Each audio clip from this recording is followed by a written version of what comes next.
I did a 3-part series in the Wall Street Journal last March about what happened behind the scenes when Bear Stearns fell apart, and I got a call from this publisher who said, listen, maybe you can turn this into a book. So I got together with him, and he had a vision for the book that I loved, which was, why don't you do the 72-hour retelling of what happened behind the scenes at the meltdown?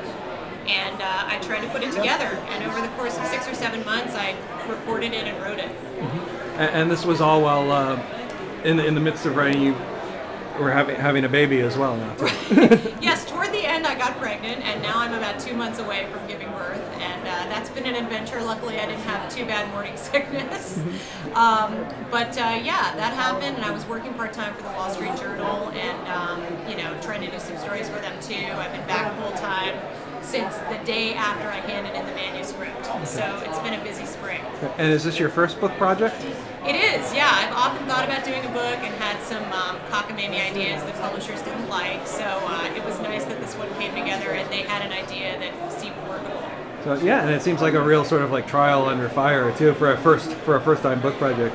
It was, in terms of the tight deadline and the fact that we wanted to get the book out quickly because we knew that events were happening very fast in the marketplace. People seemed interested in Wall Street and what was going on in the markets.